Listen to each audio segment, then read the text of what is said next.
Factorisation by splitting middle term. हम लोगों को पता है कि स्प्लिटिंग मिडल टर्म कब अप्लाई करते हैं, जब ऑल टर्म्स प्रेजेंट हो तब। और जनरल फॉर्म हमारे पास ये है a x square plus b x plus c is equals to 0।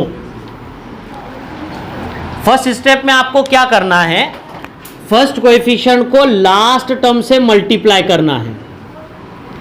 तो ये प्रोडक्ट आप लोगों को मिल जाएगा AC, ये प्रोडक्ट आप लोगों को मिल जाएगा AC। अभी दो कंडीशन आप लोगों के पास आ सकती है। पहली कंडीशन तो ये आ सकती है a x square plus minus b x plus c is equals to 0। और दूसरी कंडीशन ये आ सकती है a x square plus minus b x minus c is equals to 0। What is the difference between in these two situations? Yes, the difference is in sign of last term। यहाँ पे last term कैसा है, positive है, और यहाँ पर last term negative है। Middle term की साइन से हमको कुछ लेना देना नहीं है। लास्ट टर्म का जो साइन रहेगा वो इंपॉर्टेंट रोल प्ले करेगा आपके फैक्टर्स सेलेक्ट करने में। If last term is positive, then find the factors of AC such that their addition is middle term, and if last term is negative, then find the factors of AC such that their subtraction is middle term। okay, so simply I'll write here, अगर last term positive है तो ये AC के ऐसे factors find करना है जिनका addition middle term B आना चाहिए, and if last term negative then AC के ऐसे फैक्टर्स फाइंड करो जिनका सब्ट्रैक्शन मिडल टर्म आना चाहिए। सो दो इंपॉर्टेंट चीजें यहां पर, अगर टर्म पॉजिटिव है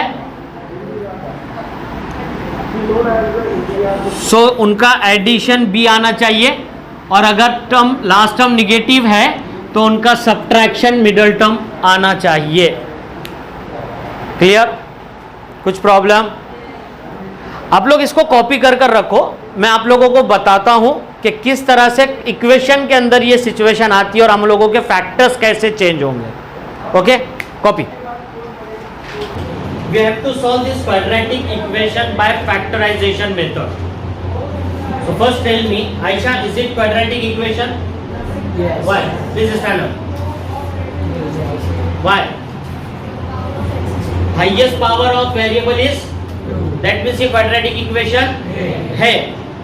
Manthali, is all term are all term present in this equation? Standard form में है। So good. If all terms present, then how to solve? हाँ? Sir, by middle term splitting method. By splitting middle term।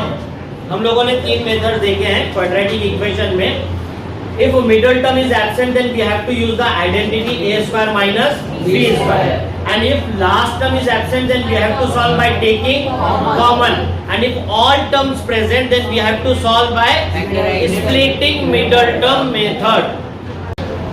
First step हम लोगों की ये है कि first coefficient को लास्ट टर्म से मल्टीप्लाई करना है। So tell me the first coefficient here 1, coefficient is 1 and last term is, and 1 into 54। now we have to find the factors of 54। अच्छा, फैक्टर्स कैसे होने चाहिए? लास्ट टर्म क्या है? लास्ट टर्म क्या है? प्लस, मतलब पॉजिटिव। दैट मींस हमको ऐसे फैक्टर्स फाइंड करना है जिनका एडिशन कितना होना चाहिए? -3। एडिशन कितना होना चाहिए? तो 54 को अगर मैंने 1 से डिवाइड किया तो आंसर आएगा 54। दोनों का एडिशन 15 होता है क्या? नहीं, छोड़ दो। फिर अगर मैंने इसको 2 से डिवाइड किया तो आंसर आएगा 27। दोनों का एडिशन 15 होता है? नहीं चलेगा। 3 से डिवाइड किया तो आंसर आ जाएगा 18। दोनों का एडिशन 15 चलेगा। अब सेम क्वेश्चन में अगर मेरे पास आ जाता x² minus 15x minus 54 is equal to 0। 54, देखो हम लोगों के पास लास्ट टर्म पॉजिटिव और हम लोगों ने स्टेटमेंट लिखा है कि if last term positive then we have to find the factor such that their addition is middle term. अब आप बोलेंगे सर 18 और 3 ये भी फैक्टर्स हम यूज कर सकते हैं क्योंकि हमको क्या चाहिए 15, बट हम क्यों यूज नहीं कर सकते? क्योंकि हमको क्या चाहिए एडिशन, इसलिए हम ये फैक्टर यूज नहीं कर सकते। ओके, ये 4 से कंप्लीटली डिवाइड नहीं होता तो छोड़ दो, 5 से कंप्लीटली डिवाइड नहीं होता छोड़ दो, 6 से डिवाइड होता है, आंसर क्या आता है 9। क्या ये दोनों का एडिशन 15 आता है?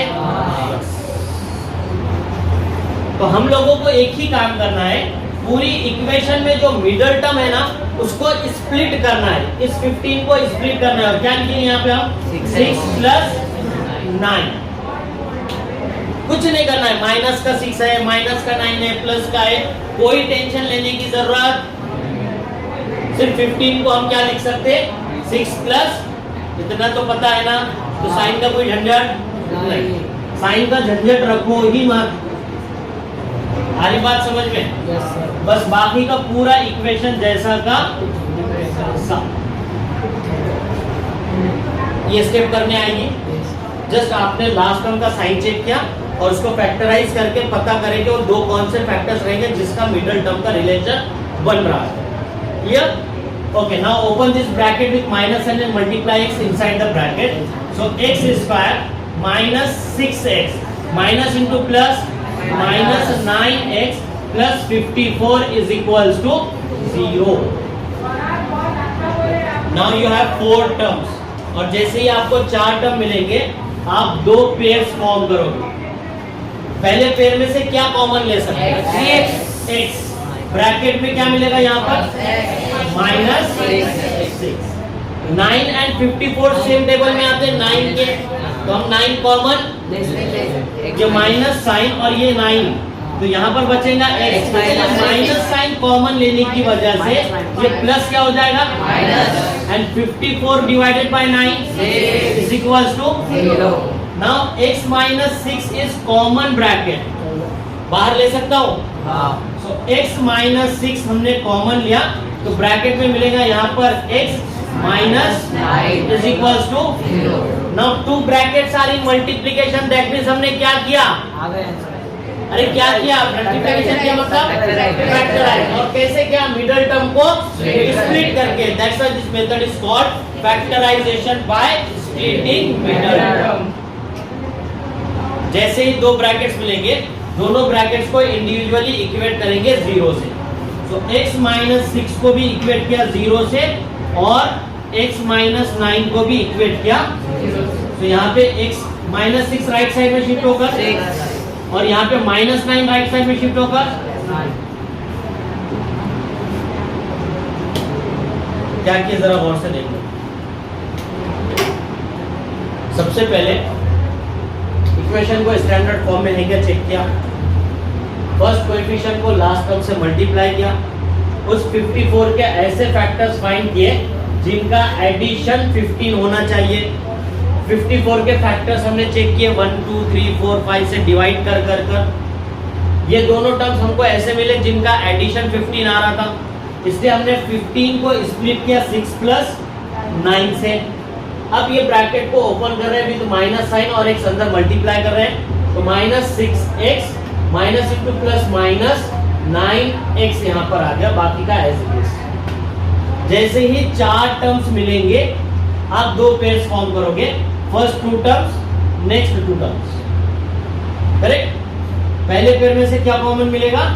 x, ब्रैकेट में मिलेगा x माइनस, ये 9 और 54 सेम टेबल में आते हैं 9 के, इसलिए हमने 9 कॉमन लिया, x बचा यहाँ पर और ये माइनस साइन लेने की वजह से प्लस वाला टर्म क्या हो जाएगा 54 डिवाइडेड बाय 9 क्या मिलेगा ना x minus 6 is common bracket, तो हमने बाहर लिया तो यहाँ पर बचेगा x और यहाँ पर बचेगा माइनस, दोनों ब्रैकेट्स को इंडिविजुअली इक्वेट किया 0 से और x के 2 वैल्यूज फाइंड। कुछ डाउट, कुछ ऐसी चीज जो समझ में नहीं आई? Topics we have to solve this quadratic equation by factorization by splitting middle term। तो सबसे पहले हम इसको स्टैंडर्ड फॉर्म में कन्वर्ट करेंगे। स्टैंडर्ड फॉर्म में कन्वर्ट करने के लिए सारे के सारे टर्म्स लेफ्ट हैंड साइड में चाहिए, राइट हैंड साइड में क्या होना 0। सो 5m स्क्वायर प्लस का 22m लेफ्ट साइड में शिफ्ट होगा एंड प्लस का 15 शिफ्ट होगा राइट साइड में, कौन बचेगा? Now our first step, first coefficient को लास्ट टर्म से मल्टीप्लाई करो। 5 को 15 से मल्टीप्लाई किया, कितना आ गया 75। हमको 75 के ऐसे फैक्टर्स फाइंड करना है जिनका सब्ट्रैक्शन 22 हो, जिनका सब्ट्रैक्शन 22 हो, हमको ऐसे फैक्टर्स फाइंड करना है। चलो 75 का पहला फैक्टर 1 into 75, दोनों का सब्ट्रैक्शन आता क्या? अच्छा 2 से डिवाइड होता क्या? नहीं, 3 से डिवाइड किया तो 3 2 6 कैरी 1 3 5 3 into 25, क्या ये दोनों का सब्ट्रैक्शन 22 आता?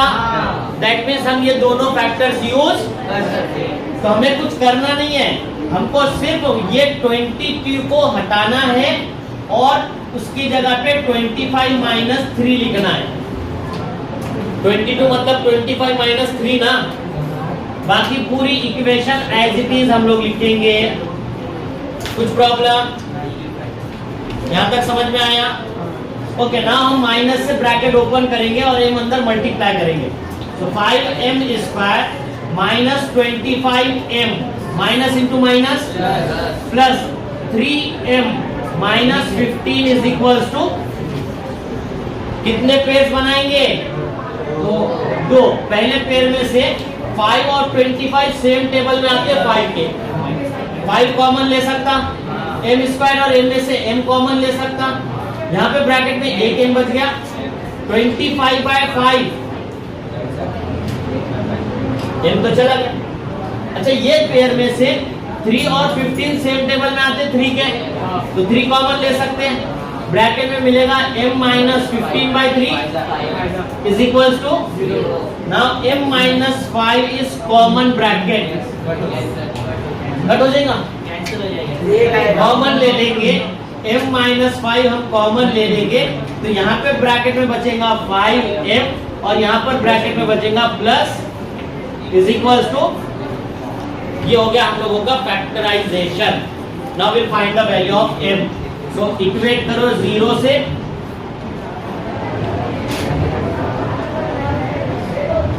यहां पर angles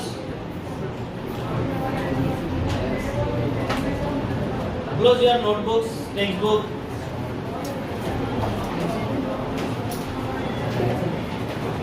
okay, we have to solve this equation by factorisation.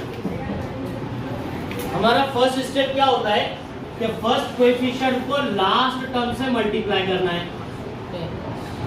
सो √2 को 5√2 से मल्टीप्लाई करेंगे तो √2 becomes 2 and 2 5s are 10।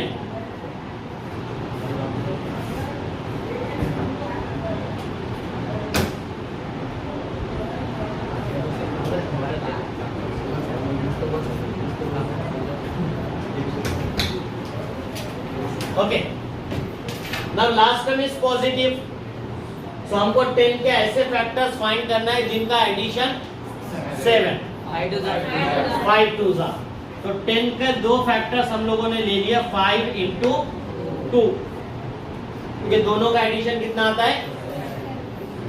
So √2x square plus 7 को स्प्लिट कर रहा हूं मैं 5 प्लस 2 से, remaining equation as it is. कोई हार्ड काम? चले, सेम रूल हमारा, √2x square plus x multiply कर रहे हैं, it becomes 5x plus 2x plus 5√2 is equals to 0। Board पर ध्यान देना। अभी है ना, ये सिचुएशन में ना कॉमन लेने में गलती करना कॉमन है, ठीक है? तो कैसे लेना है जरा गौर से देख लो। ये फर्स्ट टर्म में तो x ही कॉमन निकलेगा, कोई प्रॉब्लम, बट यहाँ पे 2 है और ये √2 है, यहाँ से कॉमन हम लोग ले सकते हैं 1। तो उसके लिए क्या करना है जरा सुन लो। 1 जिसने कॉमन लिया वो गलत इंसान है, ठीक है? वो गलती कर रहा है, तो क्या कॉमन लेना है जरा देख लो। Root 2x² plus 5x। अच्छा ये 2 को मैं लिख सकता हूँ क्या? Root 2 into root 2। अरे लिख सकते हैं या नहीं लिख सकते? अभी मिल गए हम लोग के पास दो पेयर, ये पहला पेयर और ये दूसरा है। अच्छा पहले पेयर में से x कॉमन ले लूं, हाँ सर। ब्रैकेट में मिलेगा रूट 2x, यहाँ पर मिलेगा 5, यहाँ से रूट 2 कॉमन ले सकते हैं क्या? ब्रैकेट में मिलेगा यहाँ पे root 2x plus is equals to, now this is common bracket, तो हम लोग रूट 2x प्लस 5 कॉमन ले सकते हैं। यहाँ पर ब्रैकेट में बचेगा x और यहाँ पर बचेगा प्लस इज इक्वल्स टू 0। दोनों ब्रैकेट्स को इंडिविजुअली इक्वेट करो 0 से,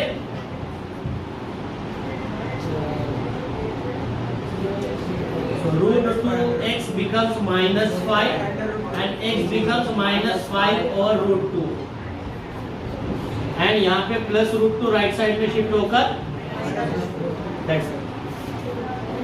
समझ में आ गया? कुछ प्रॉब्लम? No problem.